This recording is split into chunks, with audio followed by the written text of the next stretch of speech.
Hey guys, how's it going? I hope you had a good weekend.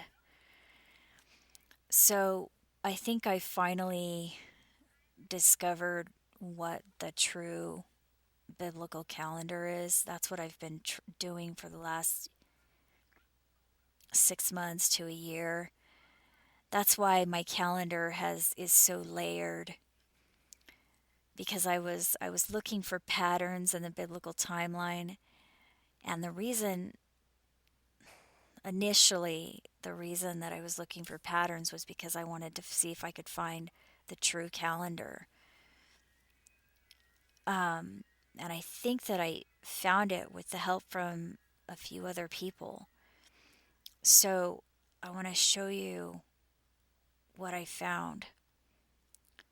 So I think that, first of all, I think the whole reason why there's so much debate over the true calendar is because there's no scripture in the Bible that literally just says, okay, this is exactly when you are supposed to observe the first month of the year.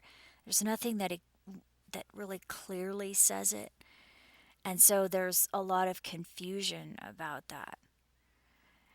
But in Deuteronomy 16:1 it says observe the month of Abib and keep the Passover. So it's basically saying, okay, the Passover is in the month of Abib. Well, we know that Passover is in the first month right here. So that means the first month is Abib, okay? Then when we look at the meaning of the word Abib, it literally means barley or of greening of crop. So green barley, which leads some people to believe, okay, well, then that has to be in the spring. Well, technically, it could also be in the fall because there's also winter barley. And then the other thing is that even though it might be spring in the northern hemisphere, at that same time it's fall in the southern hemisphere, and the southern hemisphere is just as much part of this world as the northern hemisphere. I mean, if we believe that God terraformed the whole earth and wanted everyone on the planet to follow this calendar, then we would have to take into consideration that the southern and the northern hemisphere have spring and autumn at opposite times of the year. And that's what I think is really interesting because the spring feasts and the fall feasts perfectly mirror each other. So it this is confirmation for me that okay, the calendar really did come from God because God really did create this calendar for the whole earth, not just for Israel, because they mirror each other. So for example, when the northern hemisphere is observing the spring feasts starting in the first month, which is called Abib in the Bible, but it's also called Nisan on the Jewish standard calendar. Moses raised up the tabernacle on the first day, and in the southern hemisphere, they would be celebrating the Feast of Trumpets on the first day of that month. Then on the 10th day, they would be bringing in the lamb for inspection. That's what they did on the 10th day of the first month. And in the seventh month, that's the Day of Atonement. Then unleavened bread and the Feast of Tabernacles also mirror each other. So I don't know. I just thought that was interesting. That kind of confirms that, okay, maybe this calendar really was meant for the whole earth, not just Israel. And again, if that's the case, then we should take into consideration that, okay, if it's for the whole planet, then why are we just relying on one group of Jews in Israel to go out and look at their barley field to see when it's green?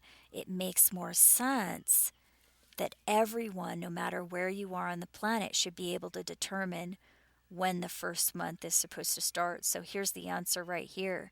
It's actually just right in front of our face and has been the whole time, right in the first chapter of the Bible. Because it says, it's talking about how there are lights in the firmament of the heaven to divide the day from night, and let them be for signs and for seasons and for days and years. And God made two great lights, the greater light to rule the day, that's obviously the sun, and the lesser light to rule the night, which is the moon, and the stars also. So basically, what this says is the sun, the moon, and the stars are to be used for signs, seasons, days, and years.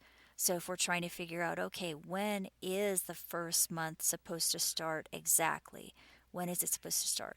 The sun, moon, and the stars is what is supposed to determine that.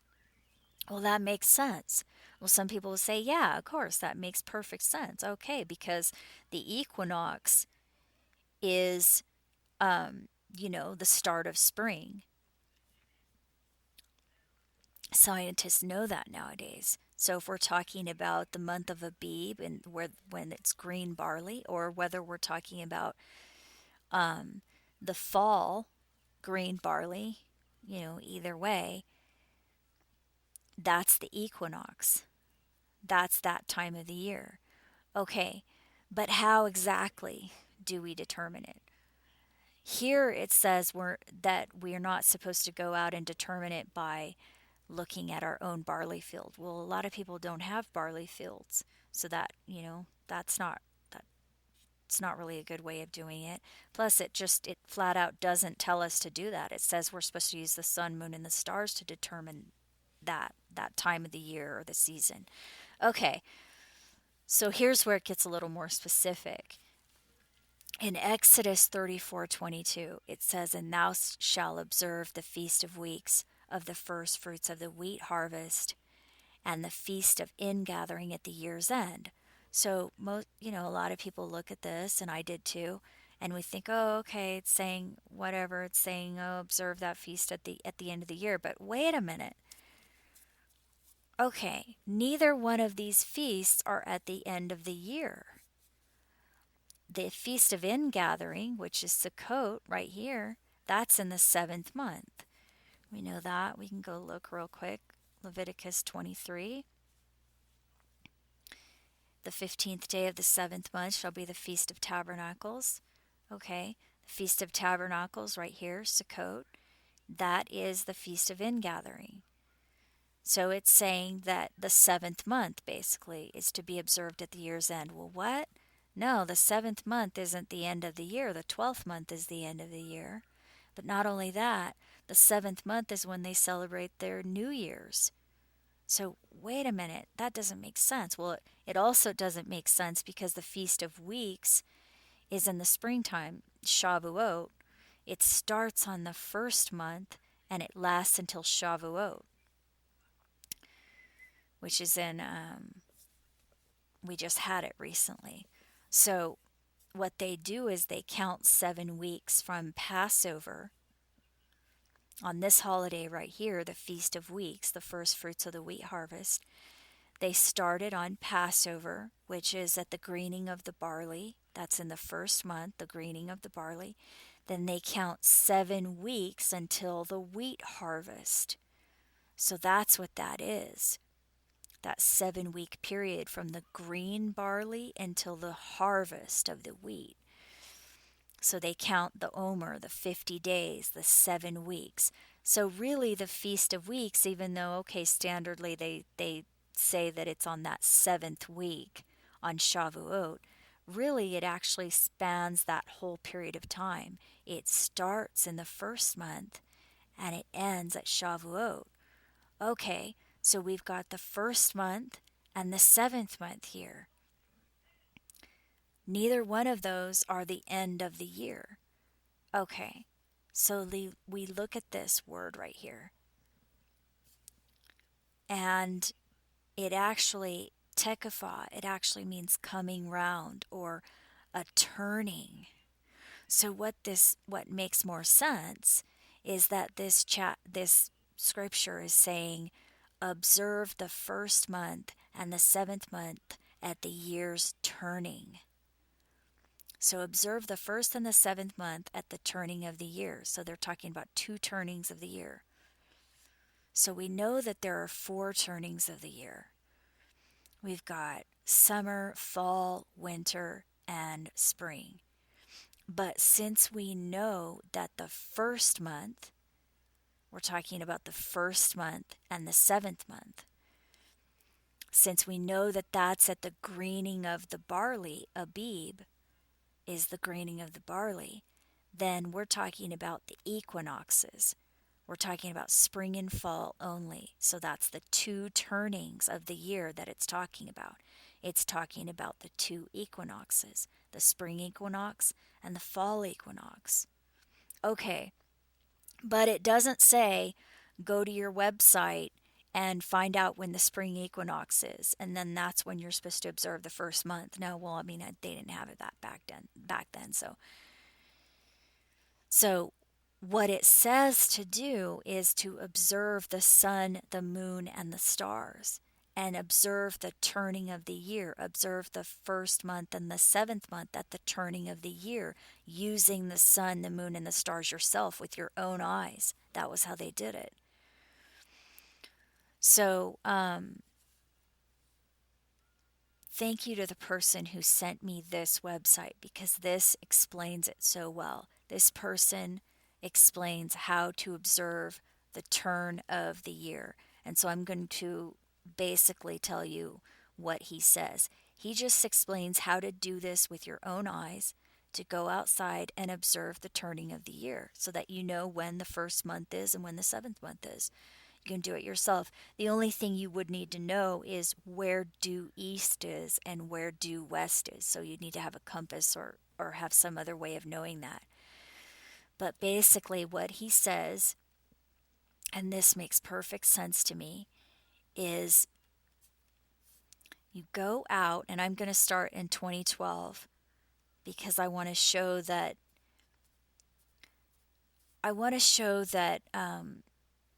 That the standard Jewish calendar in 2012 was a month early, and also in 2013. So here's the full moon. You go out on the full moon, and it's rising in the east at the same time that the sun is setting in the west. So this was on February 8th in 2012, and you can see that the moon is to the left of due east. So the next month, you go out and the full moon is rising to the right of due east. That's the turn right there. That's the turn. So on the full moon, you go out and observe the sun, both the sun and the moon, to see if they turn. So the moon was on this side in February, and then it turned in March. But if you look to the west on the same day right here, to the setting sun, you can see that the sun is still on the left-hand side of due west. It doesn't make its turn until April. So the moon made its turn on March 8th, the full moon of March 8th, but the sun didn't make its turn on March 8th. It made it on April 6th. So on the full moon, you go out and observe both the sun and the moon to see if they've made the turn yet. So that turn happened on April 6th. Let me go back here. So that turn was observed on April 6th, the full moon of April 6th. Well, you don't start the month on the full moon, you start it on the new moon. And the reason we know that is because in the word month itself, the word is Kodesh, and it literally means the new moon. So the month starts on the new moon. So after we observe the turn of the year, the turn of the season, then the next new moon is the first month. So the true first month of 2012 happened on April 22nd.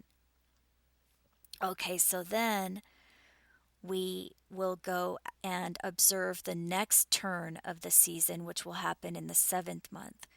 So here's NASA's website. We'll count 7 months from April 21st. That was the new moon right here. The first crescent was on the 22nd. So you can't see the new moon, obviously, it's dark. But anyway, we'll count 7 months. So this is 1, 2, 3, 4, 5, 6, 7. So the seventh month would be on October 15th. So we go to October, and something happened on the first crescent of the moon on October, that new moon of the 15th. The first crescent the very next day, which is the first visible sign of the new moon, we had an extremely rare fulfillment of Scripture. And it was the fulfillment of Revelation 12, 1 through 5. I have a video on this. It's linked in the description box if you haven't seen it yet. It's called Proof Revelation 12, 1 through 5 was fulfilled October 16th, 2012. There are 5 criteria involved with this, and this exact celestial configuration does not happen again for another 500 years, and the last time it happened was 500 years ago. It's extremely, extremely rare, and it happened right on the start of the 7th month, the true Feast of Trumpets in 2012. So that was really amazing.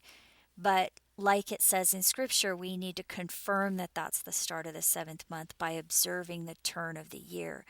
So the full moon just before that 7th month was on September 30th.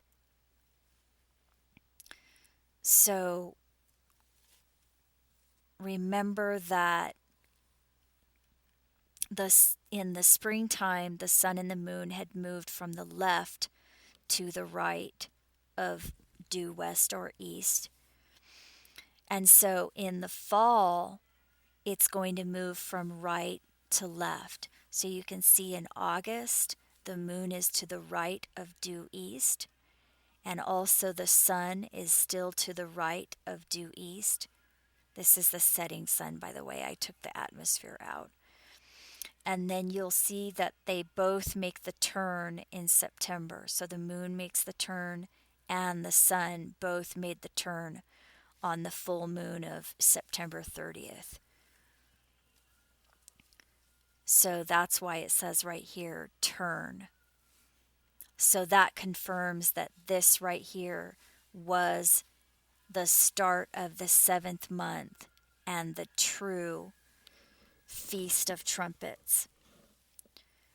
Okay, so now we can count 7 months to the next turn of the year.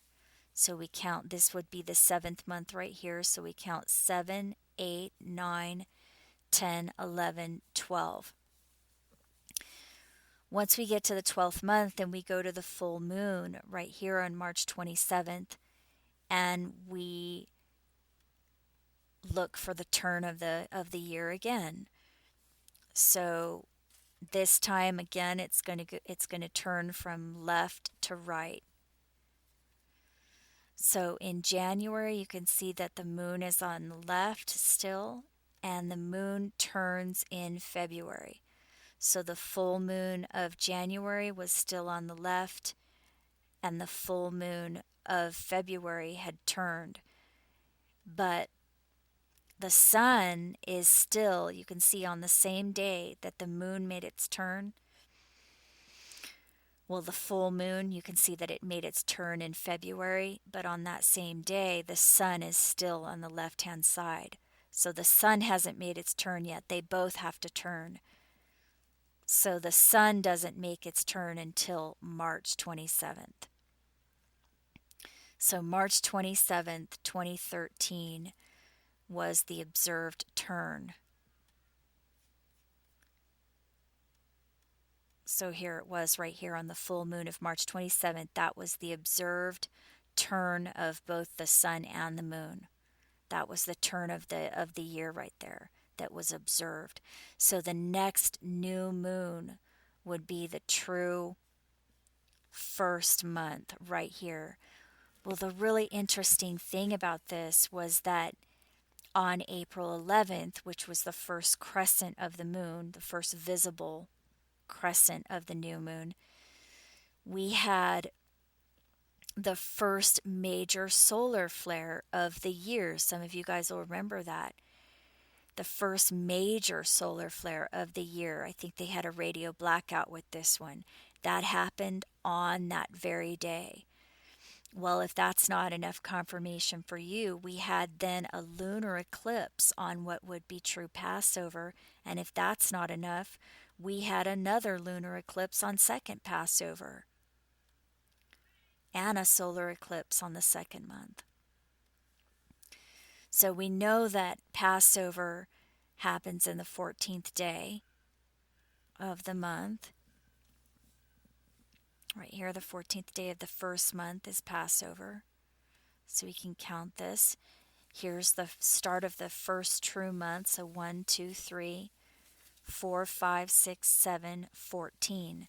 So true Passover would have been the evening of the 24th until the evening of the 25th. And there it is, a lunar eclipse.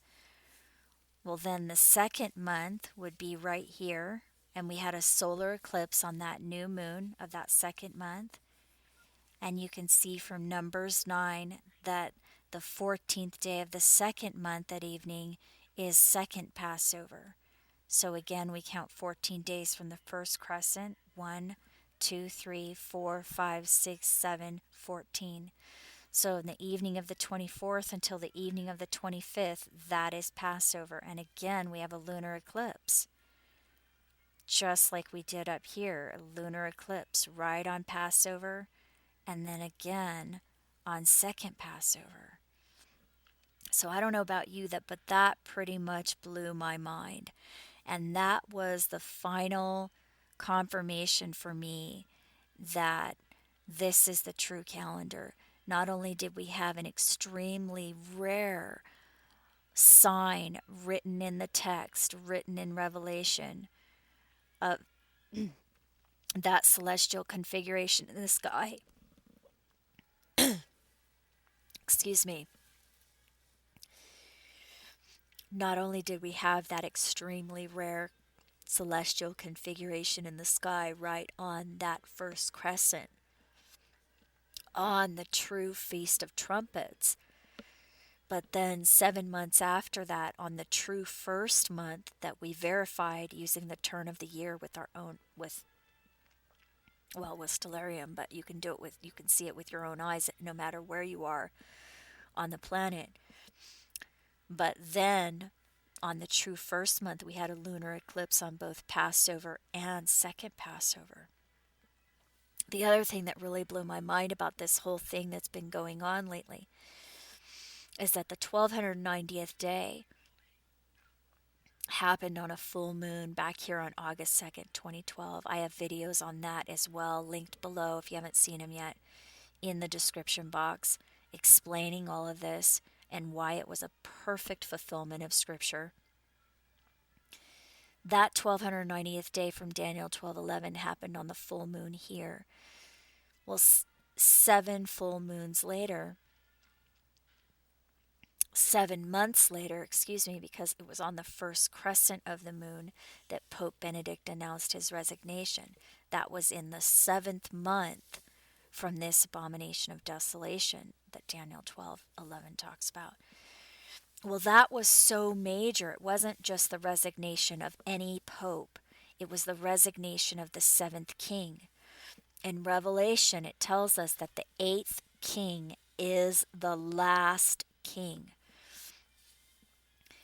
From the time that the Lateran Treaty was signed, the popes became kings. It was because the Lateran Treaty made Vatican City its own little country, basically. And from that point onward, the popes were considered kind of kings of their own country. Well, Pope Benedict was the 7th, and the 8th is Pope Francis. And Revelation says, I can't remember which chapter, it's either 13, 17, or 18. It tells us that the 8th king is the last king. So I thought that was pretty amazing. 7 months after this abomination of desolation fulfillment, we had the resignation of the 7th king on the first crescent in the seventh month. And then 7 months after the 1335th day, we had the election of the eighth king. So this 1335th day, again, Daniel 12:12 was fulfilled precisely. It was, blessed are those who are longing for and reaching for the 1335th day. This landed on the standard Feast of Trumpets, and it's a very, very popular idea nowadays that the standard Feast of Trumpets is when the rapture will occur. So there were many, many people longing for and reaching for that day. That's exactly what Daniel 12:12 says. So that was a perfect fulfillment of Daniel 12:12, just like this one was a perfect fulfillment. If you haven't seen any of those videos, they're linked below in the description box. But again, 7 months after that, we land on the election of the eighth king. Then a month later, these are 3 months in a row, 8, 9, 10. Then we had that major Revelation 12 sign that was extremely rare, that doesn't happen again for another 500 years, happening right on the start of the true Feast of Trumpets.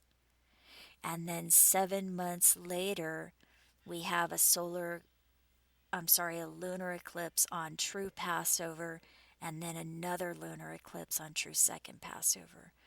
So this is confirmation, at least for me personally, that this is the true calendar.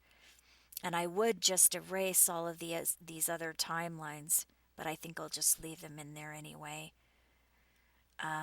Because those of you that have watched my videos, you know what it means. It's just an experiment to see if there are any events that have happened. Well, we did see a lot of events happening on those days, having to do with a lot of different things. But now I think that this is the true calendar, that right now we are in the midst of the Feast of Weeks that will end right here on June 13th and 14th. That'll be true Shavuot.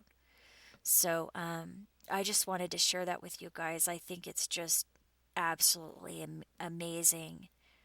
And that, in combination with all of these other fulfillments that we've been seeing happen, is just it's just alarming. I just can't get over it. So anyway, I'll let you guys go. I hope you're doing well, and I will try to give you guys updates as much as I can. I'm still working on that document, and it's taking up all of my free time right now. But I want to get that finished as soon as I possibly can. So you might not hear from me as often. But anyway, thank you so much to everyone who is being supportive, and I will talk to you guys soon. Okay, bye bye.